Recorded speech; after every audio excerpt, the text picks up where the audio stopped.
Assalamualaikum, welcome back to anandjyoti.com. My name is Kurat Naqvi and my course name is Basic Training in C.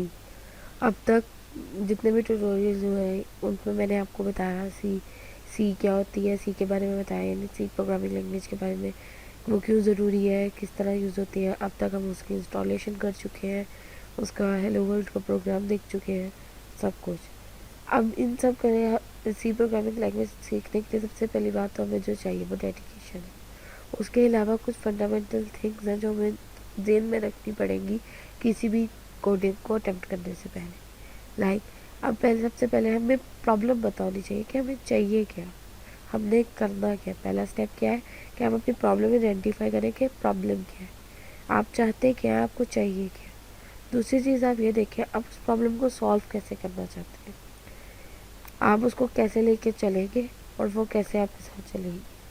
आप उसको तीसरा step पे आप कैसे उसको सॉल्व करते हो, यानी कैसे माइंड में कोई आइडिया कोई प्लान बनाते हो कि कैसे आपने उस चीज़ को सॉल्व करना है और क्या करना है। चौथी चीज़ आप उसके लिए कुछ बनाते हो, कॉपी पे कर लेते हो या कोई उस तरह करते हो। पांचवी चीज़ आप उसको इम्प्लीमेंट करते हो। अगर मैंने सोचा है कि मैं चाहती हूँ कि मैं एक ऐसा प्रोग्राम बनाऊँ जो यूज़र से इनपुट ले कोई उसकी एज और बाद में बताए वो ओल्ड है या यंगर है। तो अगर तो मैं कह दूँ सपोज उसने एज एंटर की है 60, तो वो 60 जो है वो अगर उससे ग्रेटर है यानी 30 से ऊपर जा ही जाता है तो वो क्लोजर टू द ओल्डर होता जाएगा, और अगर वो लेस देन 30 है तो वो लेस देन यानी नियर टू यंगर होगा। अब फर्स्ट थिंग मेरे दिमाग में क्या चीज़ आई कि मैंने एक ऐसा प्रोग्राम बनाना है जो एज को देखे, यानी एज को कैलकुलेट करना, यानी एज के बारे में प्रिडिक्शन देना मेरी प्रॉब्लम थी। सेकंड चीज़ कि मैं उसको आइडेंटिफाई करूँ, यानी मैंने उसको के साथ करना क्या है। अब मैंने अपने 2-3 मॉड्यूल देख लिए। मेरे प्रोग्राम में पहला मॉड्यूल क्या है, यूज़र से इनपुट लेनी है। क्या लेनी है, इनपुट एज लेनी है, यानी फर्स्ट स्टेप इनपुट लेनी है, क्या चीज़ इनपुट लेनी है, सेकंड स्टेप एज लेनी है, थर्ड स्टेप उसको यूज़र को क्या बताना है कि क्या बताना है कि वो यंगर है या ओल्डर है। यानी ये 3 मॉड्यूल्स मेरे बेसिक है इस प्रोग्राम के, सपोज किया हुआ एग्जाम। तो वो जो तीसरी यही चीज़ है, जाहिर सी बात है मैंने इसके बारे में सोचा, ये मॉड्यूल्स एक्सट्रैक्ट किए, अब जाहिर सी बात है मैं इसको इम्प्लीमेंट करूँगी। जब मैं इम्प्लीमेंट करने का सोचूंगी तो मैं कोड लिखूंगी, ऐसे तो दिमाग में कोड नहीं आ जाएगा ना, यानी कोई मुझे लिखने को दे मैं लिख नहीं सकती जब तक मैं सोचूंगी नहीं उसके बारे में, उसके चीज़ें आइडेंटिफाई नहीं करूँगी भाई मैंने करना यही है। अब जब मैंने आइडेंटिफाई कर लिया सब कुछ तो मैं अब थर्ड स्टेप करूँगी कि मैं अपना कोड लिखूँगी। कोड लिख लिया, अब मुझे नहीं पता मैंने सही लिखा है कोड या गलत लिखा है, उसका सिंटेक्स गलत भी हो सकता है सही भी हो सकता है। अब मैंने चौथा स्टेप मैं क्या करूँगी, मैं उसको रन करके देखूँगी। बिल्ड किया उसके बाद मैं उसको रन करूँगी। अब रन करने पे जो काम करेगा वो कंपाइलर करेगा। कंपाइलर क्या है, एक प्रोग्राम है, यानी वो आपका जो कोड है ना उसको टेस्ट करना शुरू करता है। वो अपने लाइब्रेरी के साथ, उसके पास एक लाइब्रेरी है, वो उसके साथ उसको मैच करता है, यानी जहाँ उसको एरर लगता है वो उधर उसको एरर शो करता है, और जहाँ उस एरर नहीं लगता यानी सिंटेक्स एरर नहीं है किसी किस्म का तो वो नहीं, यानी वो एरर शो नहीं करता और प्रोसीड कर जाता। पांचवा स्टेप क्या है कि आप उसको टेस्ट करो कि आप जो चीज़ चाहते हो वो कर भी रहे हो या नहीं, यानी आप उसकी लॉजिक चेक करें। सिंटेक्स एरर कोई नहीं निकला लेकिन लॉजिकल एरर हो सकता है। क्या मतलब, मैं प्लस करना चाहती हूँ लेकिन मैंने कोड में कोडिंग करते हुए उसको माइनस करवा दिया, तो सिंटेक्स एरर तो कोई नहीं आएगा, मैंने सिंटेक्स ही यूज़ किया, यानी जब प्लस है प्लस यूज़। लेके जब मैं उसको लेके चलूँगी तो मुझे आंसर गलत दे रहा होगा। तो ये हमारी चौथा है, यानी आप अपने प्रोग्राम टेस्ट करो। और प्रोग्राम में प्रोग्रामर की बेस्ट एक्सरसाइज ये है कि वो ज़्यादा से ज़्यादा अपने कोड एरर्स को रिजॉल्व करे। जितने वो कोड एरर्स को रिजॉल्व करता है उतनी उसकी कैपेसिटी किसी चीज़ को अब्जॉर्ब करने की इंक्रीज़ होती जाती है, और उसकी बेस्ट प्रैक्टिस है कि वो ज़्यादा से ज़्यादा एरर को जो है वो फाइंड करे और उनको रिजॉल्व करे। जैसे जैसे एरर्स वो फाइंड करना शुरू करेगा और उसको रिजॉल्व करना शुरू करेगा तो वो उस लैंग्वेज के बारे में थोड़ा थोड़ा फेमिलियर हो जाएगा। ये थे हमारे कुछ बेसिक फंडामेंटल्स। अब मेरा जो नेक्स्ट मॉड्यूल है वो हम कुछ प्रोग्राम लिख के देखेंगे, यानी आपको मैं बताऊंगी प्रोग्राम कैसे लिखा जा सकता है। अभी उसमें काफ़ी चीज़ें आपके लिए अननोन होगी जो कि आपको फर्दर नेक्स्ट ट्यूटोरियल में बताया जाएगा।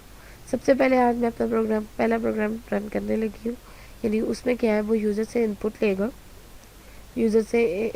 कोई इंटीजर, और उसको डिस्प्ले करता है। सिंपल सा प्रोग्राम है, आपको बताया जाएगा कि क्या होगा। उसी तरह आपने प्रोजेक्ट क्रिएट करना है, फाइल पे जाके उसी तरह करना है। मैंने क्रिएट किया हुआ है तो मैं उसी को फर्दर आगे मॉडिफाई कर दूँगी। मैंने ये कोड लिखा, हैश इंक्लूड stdio, ये मेरी लाइब्रेरी है। यानी इंक्लूड का कीवर्ड है, मैं क्या करा रही हूँ, लाइब्रेरी इंक्लूड करा रही हूँ।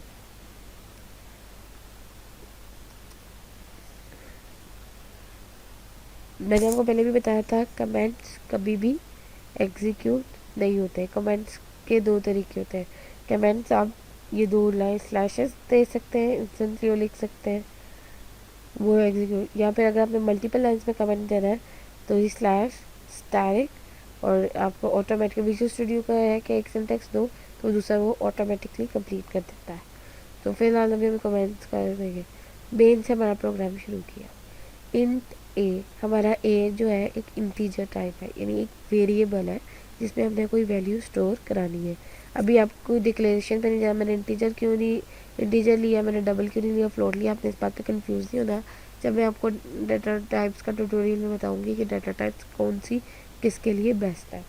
फिलहाल हमारा फोकस अभी इस टाइम प्रोग्राम की लॉजिक समझने में, उसको रन करने में। हमने कहा प्रिंट एफ, मैंने आपको बताया था प्रिंट एफ क्या करेगा, कोई स्टेटमेंट प्रिंट कराएगा हमें, आईडीआई स्क्रीन पे हमें प्रिंट होता नजर आएगा। यानी हम उसे एक मैसेज डिस्प्ले कराएंगे। हम यहाँ क्या करा रहे हैं, डिस्प्ले करा रहे हैं मैसेज एंटर एन इंटीजर के, एक इंटीजर एंटर करो। स्कैन एफ मैंने आपको बताया था, टेकिंग इनपुट लेंगे हम, टेकिंग इनपुट। जब हम इसकी इनपुट लेंगे, टेकिंग इनपुट लेंगे, अब वो ए जो भी इनपुट है वो ए में स्टोर करें। Scan F integer data type की है, और जो ए है उसमें उसकी इनपुट है। उसके बाद हम उसको दिखा रहे हैं कि भाई, फिर हम एक प्रिंट करा रहे हैं message, integer that you have enter is this, यानी जो हमने इंटीजर दिखाया होगा वो हमें दिखाएगा। यानी और अगर मैं चाहती हूँ कि मेरी स्क्रीन ज़्यादा देर तक मेरे पास नज़र आती रहे तो गेट सी एच का फंक्शन यूज़ करेंगे हम। ये स्क्रीन को यूज़ करता है। अब मैं इसको सबसे पहले बिल्ड करूँगी। बिल्ड किया मैंने।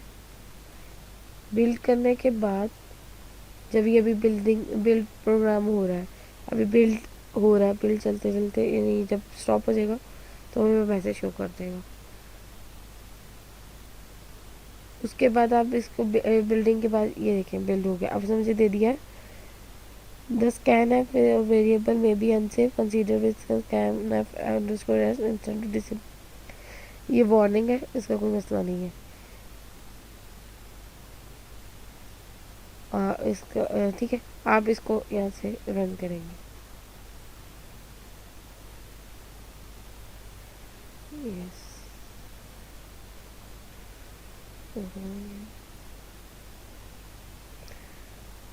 just a minute.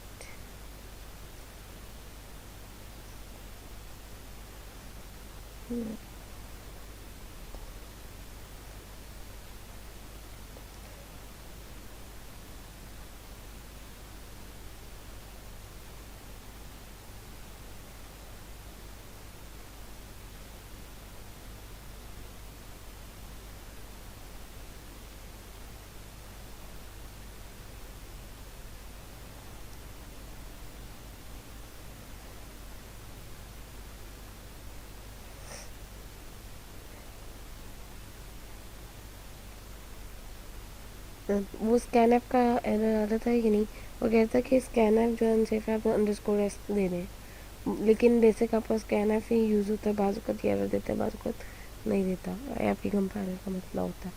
तो आप, वो कह रहा है एंटर एन इंटीजर, मैंने एक एंटर कर दिया 56, तो उसने कह दिया integer that you have enter is 56। यानी फर्स्ट मॉड्यूल था, हमने डिस्प्ले मैसेज कराया एंटर इंटीजर। सेकेंड मॉड्यूल था हमारा 56, से यानी जो हम इनपुट दे रहे हैं, थर्ड मॉड्यूल था हम जो इनपुट दे रहे हैं वो मैसेज के साथ प्रिंट करा रहे हैं। ये हमारे 3 मॉड्यूल्स है जो हमने शो करा है। अगर मैं देखें इंटीजर इनपुट मांग रहा है, अगर मैं इसको कोई करेक्टर दे दूँ तो वो क्या करेगा?